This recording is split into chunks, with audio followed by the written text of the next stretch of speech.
Quero falar aqui com o Major Frederico Saloés, que é instrutor da Escola de Comando e Estado-Maior do Exército. E ele vai trazer um pouco dos assuntos em relação a essa incursão militar.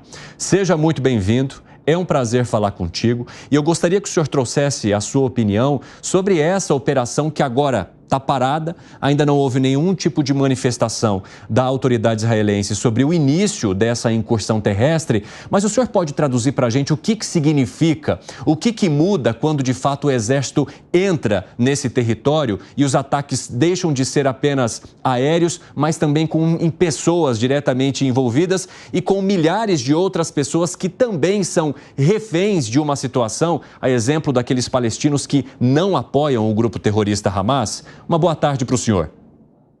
Boa tarde, Evandro. Boa tarde, Luiz Felipe, Gani, Fábio, Gustavo e a todos aqueles que nos acompanham. É uma grande satisfação aqui estarmos nessa tarde para elucidar, apresentar alguns pontos de vista aí sobre o conflito entre Israel e o Hamas. Indo diretamente ao ponto da sua pergunta, estima-se, né, que uma operação terrestre em Gaza seja extremamente complexa. Primeiro que uma operação urbana, ela já numa área densamente povoada e densamente urbanizada, ela já se torna complexa porque nós estamos diante de um ator não estatal, um ator irregular que se mescla com a população.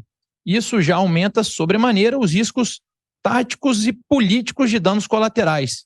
Esses riscos políticos podem muito bem servir de ativo informacional para o Hamas, que em outras operações, como a Operação Chumbo Fundido, em 2006, serviu, né, para que o Hamas pudesse jogar na mídia, explorar de maneira informacional os danos colaterais causados pelo Exército de Israel, pelas Forças de Defesa de Israel, como de alguma forma já tem acontecido em razão dos bombardeios. Mas vamos lá, o norte de Gaza está sofrendo diversos bombardeios cirúrgicos e precisos, como as autoridades políticas de Israel vêm informando. Ocorre que, por exemplo, se você tem uma rua e você bombardeia aquela rua não existe mais. A progressão de tropa, a progressão de blindados que confere uma segurança para a tropa, ela fica extremamente dificultada. A gente pode relembrar um pouco do que foi a operação em Fallujah, a segunda investida americana em Fallujah, né, com investidas sistemáticas e dinâmicas, mistas, digamos assim, onde iria-se pontualmente casa a casa e com forças de operações especiais, com ações mais precisas, como o Luiz Felipe Dávila abordou agora, né, mais precisas em relação à neutralização dos terroristas e o resgate de reféns. Há uma combinação desses meios, da força regular com forças de operações especiais, tomando um grande cuidado com os danos colaterais. A gente percebe que Israel tem emitido diversos sinais, a própria preparação, né, dessa incursão em relação à dimensão informacional, a posição dos atores políticos. Isso nos apresenta uma posição mais prudente de Israel e a intenção é que Israel entre, ao que parece, né, faça essa entrada de forma a mitigar e neutralizar a estrutura militar do Hamas. Isso falando na operação puramente militar, das Forças de Defesa de Israel contra a ameaça não estatal e irregular que é o Hamas. Lembrando que é o seguinte, o Hamas, Evandro, ele se caracteriza como uma violência armada, organizada, não estatal e, sobretudo, hiperdifusa e endêmica dentro da faixa de Gaza. Major, eu gostaria de abrir o espaço aqui para o Alan Gani, que tem uma pergunta para o senhor.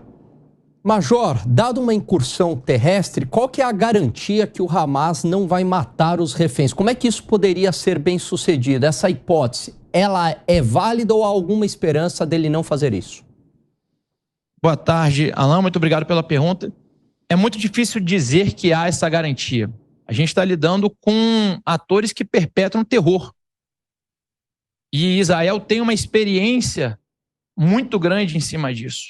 Israel, da mesma forma que pretende dar uma resposta ao Hamas, existe uma preocupação com seus reféns. Eu reforço mais uma vez o caso de Entebbe que o Luiz Felipe Dávila apresentou.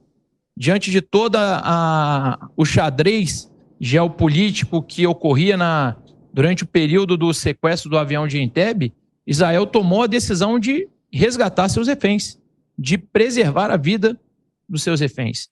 Então, o que se imagina, o que se espera, é que haja uma combinação de uma operação militar contra forças irregulares, dentro daquilo que a gente entende de uma operação militar em ambiente urbano, integrando um espectro maior de uma operação de combate em larga escala, com foco nesse resgate dos reféns, simultaneamente neutralização dos terroristas e o emprego da massa para que você evite o ressurgimento imediato dessas células, ou pelo menos mitigue as capacidades dessas células atuarem.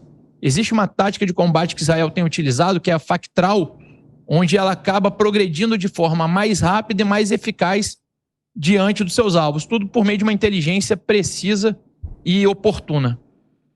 Major, eu agradeço muito a tua participação aqui no 3 em 1, por nos ajudar a entender de que forma que essa incursão poderia significar riscos ou não, né, tanto a ambos os lados, e espero que a gente possa também conversar numa próxima oportunidade. Um grande abraço. Muito obrigado, Evandro. Obrigado a todos da bancada. A ECM e o Observatório Militar da Praia Vermelha continuam aqui com os civis e militares fazendo as análises aí do conflito, mantendo à disposição. Muito obrigado. Boa tarde. A gente que agradece. Até breve.